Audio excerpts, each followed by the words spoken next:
अस्सलामु अलैकुम व रहमतुल्लाहि व बरकातुहू। Assalamu alaikum. I'm Divya Sharma. My question is from Surah 2 Baqarah and verse 223. Can you please explain me these lines? Your women are your till to cultivate, so go to your till as you will, and send good deeds before you for your souls, and fear Allah. Know that you will one day meet Him. Can you please explain me this? बहन ने सवाल पूछा है सूरह बकरा की सूरह number 2 आयत नंबर 223, जिसमें बहन ने पूछा कि women are your tilth, treat them like your tilth. ये जो कुरान मजीद में कहा गया है कि औरतें आपकी खेती है, तो वैसा उनका सही तरीके से उनसे बर्ताव करो। ये आयत के बारे में आप देखेंगे 222 पढ़ेंगे, इसका पहले आयत पढ़ना इंपॉर्टेंट है। When they ask the concerning menstrual cycles, जब वो पूछते हैज़ के बारे में, हैज़ के बारे में, तो अल्लाह ताला फरमाते कि हैज़ के हालत में आप उनके पास मत जाओ। During menstrual cycle do not approach them. क्यों? क्योंकि हैज़ के हालत में जब खून बहता है, आज की मेडिकल साइंस कहती है कि चांसेस है जब आप उनके पास जाएंगे इस हालत में तो औरतों को तकलीफ होगी। उसके अलावा बीमारी फैलने के हाई चांसेस है खून के ज़रिए, इसीलिए उनके पास मत जाइए, वरना औरतें आपकी खेती है, आप जब चाहे जा सकते हैं, मतलब वो आपकी है, आपके लिए। और कुरान में आप पढ़ेंगे उसके पहले सूरह बकरा में सूरह नंबर 2 आयत नंबर 187 में कहा गया है, हुन्ना लिबासुल लकुम व अंतुम लिबासुल लहुन्ना। आप उनके लिबास है, वो आपकी लिबास है, मतलब आपकी बीवियां आपके लिबास है और आप अपनी बीवियों के लिबास है। लिबास का मतलब गारमेंट्स। मेन मकसद है लिबास का कवर करना, प्रोटेक्ट करना, छुपाना, ब्यूटीफाई करना, ये काम है मियाँ बीवी का। तो ये आयत में जो कहा गया है menstrual cycle don't approach them and they are your tilth, treat them as you can. और इसके और कई मानी हैं जो medically we can prove. A land, जब हल चलाते हैं तो हल चलाने के लिए आपको पता है कि बैल के पीछे एक सख्त चीज़ होती है, लकड़ी। उस तरीके से आप, there are various different meaning that be careful. जो ज़मीन रहती है it is very soft, the soil is soft. संभाल के आप ट्रीट कीजिए, संभाल के उनके पास अप्रोच कीजिए। तो कई माने हैं, कई तफसीर है, ताकि आप औरतों को ख्याल रखें और उनके साथ अच्छे तौर तरीके से पेश आइए। Hope the answer the question. नमस्कार साहब, जाकिर साहब, मैंने आपका प्रोग्राम बहुत बार टीवी पे देखा था। मेरा नाम गोविंद तिवारी है, मैं कॉलेज में प्रोफेसर हूँ। मैं जिस एरिया में रहता हूँ उस एरिया के आसपास कई मुस्लिम ऑर्गेनाइजेशन अपने स्कूल चलाते हैं, और उस स्कूल में स्टार्टिंग में जब प्रेयर होता है वहाँ पर न ही वंदे मातरम गाया जाता है। जब मैंने उनके प्रिंसिपल से पूछा कि आप ऐसा क्यों करते हो, आप वंदे मातरम भी नहीं गाते हो स्कूल में, तो कहते हैं वंदे मातरम में हिंदू है। और उनकी स्कूल में, कई स्कूलों में हिंदी भाषा ही नहीं है, हिंदी ही नहीं पढ़ाया जाता है। और उनके कहा ना देशभक्ति की कुछ भी पढ़ाने के लिए वे कतराते हैं। देशभक्ति के लिए आपके मज़हब में किस तरह से डिफ़ाइन किया गया है, ये ज़रा मुझे बताएंगे। भाई साहब ने एक सवाल पूछा है कि वो कई बार मेरे प्रोग्राम सुनते हैं टेलीविज़न पे, और कहा है कि एक इलाका है जहाँ कई मुसलमान स्कूल है, लेकिन वहाँ वंदे मातरम नहीं पढ़ाया जाता है, हिंदी नहीं पढ़ाया जाता है, क्या सही है? और आपके मज़हब में, इस्लाम में देशभक्ति के बारे में क्या कहा गया है? पहला सवाल कि मुस्लिम स्कूल में वंदे मातरम क्यों नहीं कहा जाता। हमें ये देखना चाहिए कि कोई भी गाना या कोई भी चीज़ आप कहते हैं उसकी मानी क्या है। आप जब वंदे मातरम पढ़ते हैं उसकी मानी है कि हम सिजदा करते हैं इस देश जो हमारी माता है, ऐसे कहा जाता है, और हम इसकी पूजा करते हैं। ये हमारे लिए शिर्क है। शिर्क है इस्लाम में और गलत है हिंदुइज्म में भी। हिंदुइज्म में भी आपको इबादत सिर्फ करना चाहिए एक खुदा की, धरती की नहीं। तो हिंदुइज्म में भी गलत है, क्रिश्चियनिटी में भी गलत है, इस्लाम में ही गलत है। लेकिन आम हिंदू अपने मज़हब को नहीं जानते, अपनी मजहबी किताबें नहीं पढ़े हैं, इसीलिए कोई भी आप गाना गाते हैं अगर उसके मानी खुदा के ख़िलाफ़ है, अल्लाह सुब्हानहू व तआला के ख़िलाफ़ है, भगवान के ख़िलाफ़ है, तो ऐसा गाना गाना गलत है। आपने मुझे शुरुआत में नमस्ते कहा। नमस्ते, नमस्ते के क्या मानी है भाई साहब, आप बोल सकते हैं?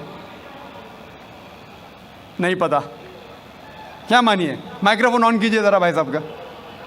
नमस्ते मतलब मैं सर झुका के मैं आपको नमन करता हूँ। हाँ, सर झुका के आप मुझे नमन करता हूँ। नमन करता हूँ, सर झुका के। सर झुका के मुझे नमन करना शिर्क है, हराम है, प्रोहिबिटेड है। आप मेरे सामने भी सर नहीं झुका सकते, चाहे आप मुझसे मोहब्बत करते हैं, चाहे आप मेरी इज्जत करते हैं, फिर भी आप मेरे सामने सर नहीं झुका सकते। सर झुकाना चाहिए तो सिर्फ खुदा के सामने, अल्लाह के सामने, और मैं खुदा नहीं हूँ।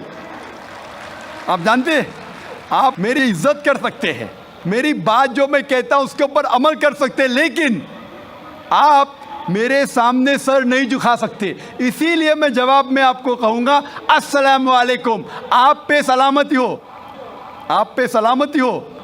आप समझे ना? मैं आपके सामने झुक नहीं सकता हूँ। ये सिर झुकेगा तो सिर्फ अल्लाह के सामने, सिर्फ खुदा के सामने।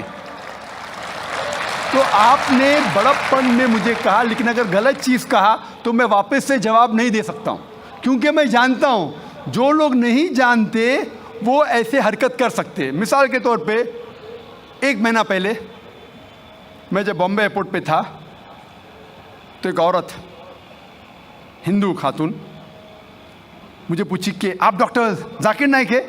आयु डॉक्टर जाकिर नाइक? मैंने कहा जी हाँ। ओ, मैं आपका रोज़ प्रोग्राम देखती हूँ, मैं दुबई से 25 साल के बाद बम्बई में आ रही हूँ, 25 साल के बाद हिंदुस्तान में आ रही हूँ। उसके सिर पे टीका था, हिंदू औरत थी, बोलती मैं आपके प्रोग्राम देखती हूँ और बहुत अल्हम्दुलिल्लाह तारीफ़ करने लगी। सारी तारीफ़ अल्लाह की है, मैं कुछ भी नहीं हूँ। और फिर कहने लगी कि मैं तुम्हारे पैर छूना चाहती हूँ। मैंने कहा कि ये गलत है, शिर्क है।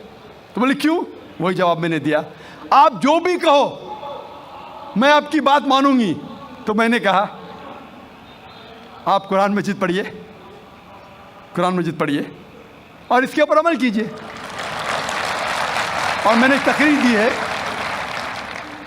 सिमिलैरिटीज बिटवीन इस्लाम एंड हिंदुइज्म, इस्लाम और हिंदुइज्म में यकसानियत, और साबित किया है कि हिंदुइज्म में भी लिखा है कि आप सिर्फ एक ईश्वर की इबादत करना चाहिए, जितने ऋषि आने वाले उनमें मानना चाहिए, और मोहम्मद सल्लल्लाहु अलैहि वसल्लम में भी। तो आपको अगर कुरान और वेदा पे अमल करना चाहिए जो यकसा है, आपको एक खुदा में मानना पड़ेगा और आखिरी पैगंबर मोहम्मद सल्लल्लाहु अलैहि वसल्लम पर। आपका और एक सवाल था कि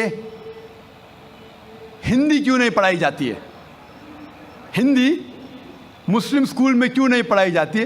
कुछ स्कूल में हो सकता है, लेकिन मेरे हिसाब से अक्सर स्कूल में हिंदुस्तान में हिंदी पढ़ाई जाती। जो स्कूल मैंने कायम किया हूँ, इस्लामिक इंटरनेशनल स्कूल, उसमें भी हिंदी पढ़ाई जाती है। ना ही हिंदी, मराठी भी, जो हमारे स्टेट लैंग्वेज है, हम पढ़ाते हैं, जोर देते हैं अंग्रेज़ी और अरबी पर। नंबर 1 अंग्रेज़ी अरबी, फिर उर्दू, हिंदी, मराठी, आगे चल के संस्कृत भी सिखाएंगे, संस्कृत भी, ताकि हिंदुस्तानी लोग जितने मज़ाहिब इस देश में हैं उसको समझे। मैं गवर्नमेंट से कहता हूं कि हिंदुस्तान में संस्कृत आम करो। संस्कृत आम करेंगे तो लोग वेदा पढ़ेंगे, पढ़ने के बाद हक के तरफ आएंगे और हिंदू मुस्लिम एक हो जाएंगे। हिंदी तो छोड़ो, संस्कृत, क्योंकि वेद संस्कृत में, हिंदी में नहीं है। हिंदू की ज़बान है संस्कृत। और मैंने तकरीर की है हिंदुइज्म और इस्लाम में यकसानियत, लेकिन आम हिंदू अपनी मजहबी किताब पढ़ा ही नहीं तो क्या जानेगा। तो मैं संस्कृत कोट करता हूँ, फिर तर्जुमा करता हूँ। और कहता हूँ कि आपको अगर लगता है कि मैं कुछ गलत कह रहा हूँ, रेफरेंसेस देता हूँ मैं। आपका आखिरी सवाल था कि इस्लाम में देशभक्ति के बारे में क्या कहा गया है। इस्लाम में कहा गया है कि सबसे पहले जो हमें बात मानना चाहिए वो हमारे खालिक की, बनाने वाले की, खुदा की, अल्लाह की सबसे पहले। अगर अल्लाह की बात से कोई दूसरी बात टकराती है तो उसे छोड़ देना चाहिए। जहाँ तक कि मैं हिंदुस्तानी हूँ और मैं गर्व से कहता हूँ कि मैं फंडामेंटलिस्ट मुस्लिम हूँ and I am a good practising Indian. Fundamentalist, बुनियाद परस्त मुस्लिम भी हूँ और अच्छा हिंदुस्तानी भी हूँ। मैं हिंदुस्तान के कॉन्स्टिट्यूशन को जानता हूँ। हिंदुस्तान के कॉन्स्टिट्यूशन में एक भी चीज़ फ़र्ज़ नहीं है जो इस्लाम में हराम है, और ऐसी कोई भी चीज़ नहीं है जो हमें मजबूर करती है जो इस्लाम में हराम है। और हिंदुस्तान के कॉन्स्टिट्यूशन में, इंडियन कॉन्स्टिट्यूशन में ऐसी कोई भी हराम चीज़ नहीं जो इस्लाम में फ़र्ज़ है और इंडियन कॉन्स्टिट्यूशन में हराम है। तो मैं दोनों को साथ में लेके चलता हूँ, लेकिन अगर टकराव होगा, मेरे हिसाब से I can be a very good Muslim and a good Indian. मैं अच्छा मुसलमान भी हूँ और अच्छा हिंदुस्तानी भी हूँ। लेकिन अगर आगे चल के, अभी तो कोई टकराव नहीं है, लेकिन अगर आप ऐसे देश में हैं जो देश का कानून अपने खालिक के कानून से टकराता है, तो खालिक का कानून ऊंचा है। खालिक का कानून ऊंचा है, खुदा का कानून ऊंचा है, अल्लाह का कानून ऊंचा है। फिर आता है देश। देश ने हमें, ठीक है, ये देश में हम जीते हैं, देश हमारे लिए फैसिलिटीज़ देता है, लेकिन हमें जान किसने दी? देश ने या खालिक ने? खुदा ने दी। ये हवा जो है, ये हवा के बिना 5 मिनट भी आप जिंदा नहीं रह पाएंगे। कितना?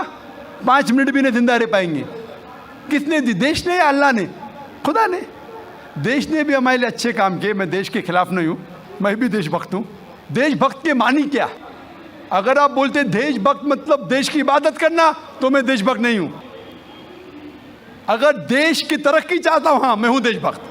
तो देशभक्त की मानी क्या इंपॉर्टेंट है। अगर देशभक्त मतलब देश की इबादत करना, तो ये गलत है। इबादत सिर्फ मैं खालिक की करता हूँ, अल्लाह की करता हूँ, खुदा की करता हूँ। लेकिन देश की भलाई चाहता हूँ। अगर वो देश कोई कानून लागू कर रहा है, वो शरीयत के अंदर है, खुदा के कानून के दायरे के अंदर है, तो मैं उनके साथ हूँ। कई चीज़ें इस्लाम में मुबाह है, ऑप्शनल है, और अगर देश उसे कहता है कि करो, तो मैं करूँगा। लेकिन अगर कोई देश, चाहे वो अमेरिका हो या यूके हो, वहाँ का कानून अगर इस्लाम के ख़िलाफ़ है, तो मैं उस देश के कानून के ख़िलाफ़ जाऊँगा, क्योंकि मैं सबसे पहले मोहब्बत करता हूँ खालिक से, खुदा से, अल्लाह से, फिर अपने देश से। तो जहाँ तक के देश का कानून खालिक के कानून से नहीं टकराता है, हमें उस कानून पे अमल करना चाहिए। और मेरे नज़रिए से एक भी हिंदुस्तान का कानून मुझे मजबूर नहीं करता इस्लाम के ख़िलाफ़। इसीलिए मैं कहता हूँ I am a very good practising Muslim, fundamentalist Muslim, at the same time a very good practising Indian. Hope that answers the question. मेरा नाम श्रीनिवास है। दीन की बात को समझने के लिए दिल की ज़रूरत है या दिमाग की?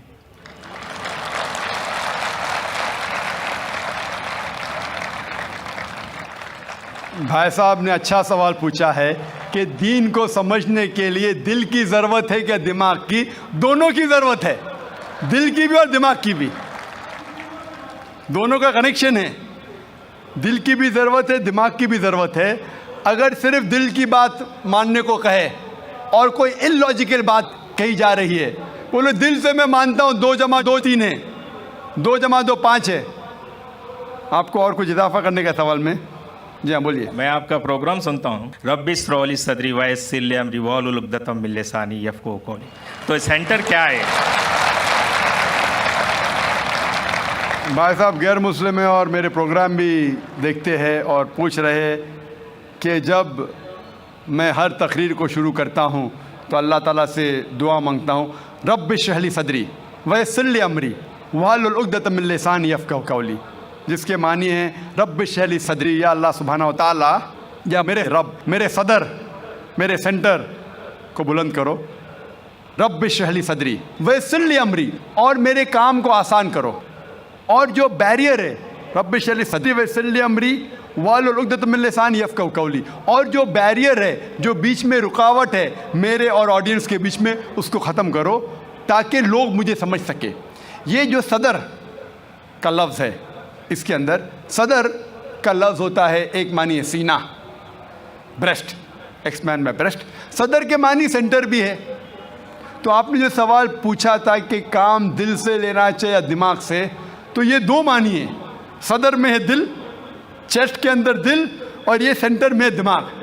तो मैं अल्लाह ताला को दोनों को बुलंद करने के लिए कह रहा हूँ, मेरे दिल को भी और मेरे दिमाग को भी, even my centre, my intelligence as well as my heart. और कई जगह आप देखते हैं जब लैंग्वेज डेवलप होती है, अल्लाह ताला फरमाते हैं कुरान मजीद में, सूरह बकरा में सूरह नंबर 2 आयत नंबर 7 और 8 में, ख़तमल्लाह क़ुलूबिहिम, कि अल्लाह सुब्हाना व तआला ने कल्ब, हार्ट पे मोहर लगाई है। कल्ब, his put a seal on the heart. तो लोग पूछते हैं कि कोई दिल से सोचता है? सोचना तो दिमाग से। तो कल्ब की दो मानी हैं, एक मानी है दिल, एक मानी है इंटेलिजेंस, सेंटर, इंटेलिजेंस। और जब भी ज़बान हम देखते तरक्की करती है तो कई अल्फाज इस्तेमाल में आते हैं। मिसाल के तौर पे अंग्रेज़ी ज़बान में हम कहते हैं लूनेटिक। लूनेटिक मीन्स पागल इंसान को कहते हैं, लेकिन सही मानी लूनेटिक का है स्ट्रक बाय अ मून, जो चांद के ज़रिए जो स्ट्रक होता है, चांद ने उसके ऊपर असर किया होता है, उसे कहते हैं लूनेटिक। बट अंग्रेज़ी में लूनेटिक कहते हैं पागल इंसान को। मैं डॉक्टर हूँ, लूनेटिक मतलब पागल इंसान, लेकिन सही मानिए तर्जुमा है स्ट्रक बाय मून। हम जानते हैं चांद को पागलपन से कोई लेना देना नहीं है। हम लफ्ज़ इस्तेमाल करते हैं डिज़ास्टर। डिज़ास्टर मतलब कोई खौफनाक चीज़, कोई चीज़ गलत काम जो होता है, डिज़ास्टर लाइक फ्लड हो जाता है, सुनामी, अर्थक्वेक। लेकिन डिज़ास्टर की सही मानिए ईविल स्टार, ईविल सितारा। हम जानते हैं सितारों का कोई लेना देना नहीं है अर्थक्वेक से या बाढ़ से, लेकिन फिर भी this is development of a language. हम कहते हैं सनराइज। सनराइज मतलब सूरज उगता है, निकलता है।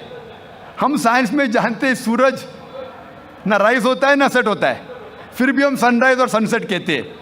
ये डेवलपमेंट ऑफ द लैंग्वेज। हम जानते हैं सूरज वहाँ है, ये हमारी जो धरती है, ज़मीन है, वो सूरज के गोल घूम रही है। सूरज धरती के गोल नहीं घूमता, फिर भी हम कहते हैं सनराइज सनसेट। हम कहते हैं कि मैंने दिल से याद किया, याददाश्त है दिमाग में, दिल में नहीं, फिर भी हम कहते हैं हमने दिल से याद किया। कहते हैं कि नहीं? मैं आपको I love you from the bottom of my heart, मैं दिल से आपको चाहता हूँ। चाहत दिमाग में, दिल में नहीं। डॉक्टर कहते हैं कि जो centre of love is in the brain, फिर भी डॉक्टर जब अपनी बीवी से कहेगा वो यही कहेगा मैं आपको दिल से चाहता हूँ, दिमाग से नहीं। साइंटिस्ट जानता है कि centre of love is in the brain, दिमाग में। तो ये डेवलपमेंट ऑफ द लैंग्वेज है। आपका जो बेसिक सवाल था कि दीन को दिमाग से समझना चाहिए या दिल से, मैंने कहा दोनों से। अगर आप दिल कहते हैं मैं अंदरूनी चाहत, वो इम्पॉर्टेंट है, लेकिन दिमाग को बंद नहीं कर सकते। आप अंधविश्वास नहीं कर सकते। आपने कहा कि मेरा मज़हब कहता है 2 + 2 3, हाँ मैं दिल से मानता हूँ, मान लिया। दिमाग कहता है नहीं, गलत है। तो दिल से भी काम लेना चाहिए, दिमाग से भी काम लेना चाहिए। इसीलिए कुरान मजीद में कई जगह लिखा है कि ये एक पैगाम है समझदार लोगों के लिए जो दिमाग से सोचते हैं, और साथ साथ दिल वालों के लिए भी है, दोनों के लिए। तो दोनों साथ साथ होना चाहिए। इस्लाम इसीलिए मैंने कहा ऐसा मज़हब है जो दोनों ज़रूरियात पूरी करता है, बॉडी की, जिस्म की भी और रूहानी भी, स्पिरिचुअल भी। ये वाहिद मज़हब है जो दिल को भी तसल्ली देता है और दिमाग को भी। बाकी जितने दीगर मसाइब तकरीबन स्पिरिचुअल बात करते, कुरान दोनों takes care of the spiritual need as well as the physical need. Hope that answers the question. जी खुशामदीद दोस्तों, उम्मीद करता हूँ वीडियो आपने पूरी देखी होगी और आपको पसंद भी आई होगी। मेरे भाइयों दोस्तों, ज़रूरी नहीं कि हर एक बात जब आप डॉक्टर जाकिर नाइक से पूछे तो वो ही आपका जवाब दे दे। ये बहुत ज़बरदस्त बात है कि डॉक्टर जाकिर नाइक बिलाशुबा इल्म के एक पहाड़ है, इल्म बहुत ज़्यादा उनके पास है। अब जो लड़की ने सवाल किया तो ये सूरह बकरा की आयत है, निसाउकुम हर्सुल लकुम फ़अतू हर्सकुम अन्ना शिअतुम। कुरान में अल्लाह ताला फरमाते हैं कि औरतें आपकी खेती है, आप जिस तरफ से चाहे अपनी खेती की तरफ आ सकते हैं। यहाँ पर मुराद सिर्फ आपकी अपनी बीवी, ना कि किसी दूसरे की बीवी। जब आप उसको अपनी कैदी समझकर आप उसको जहाँ पर चाहे ले जाएं, नहीं, आपकी जो अपनी बीवी है वो आपकी जो है ना कैदी है, जिस तरफ से चाहे आप आ सकते हैं। तो यहाँ पर जो है ना, जो डॉक्टर जाकिर नाइक ने इसकी तफसीर बताई, जो बात उसने बताई वो बहुत ज़बरदस्त है, वो देखने वाली है। दूसरी बात यह है कि आप पीरियड्स के दौरान औरत के साथ आप जिनसी मिलाप क्यों नहीं कर सकते। साइंस क्या कहती है इसके बारे में? तो इसके बारे में साइंस कहती है कि इसमें ख़दशा है कि आपकी बीमारी की चांसेस बहुत ज़्यादा हो, क्योंकि वहाँ से ब्लीडिंग हो रही है, और जब ब्लीडिंग भी हो रही है और आप जिनसी मिलाप भी करेंगे तो इससे औरत को बहुत ज़्यादा तकलीफ़ होगी, जिस तरह डॉक्टर जाकिर नाइक ने कहा। और इससे बीमारी भी बहुत ज़्यादा बढ़ जाती है। बहुत सारे सेंसिटिव बीमारी जो है ना यहाँ से वो शुरू हो जाती है, जो जिनके नाम भी मुझे नहीं आते और ना ही मैं यहाँ पर ले सकता हूँ।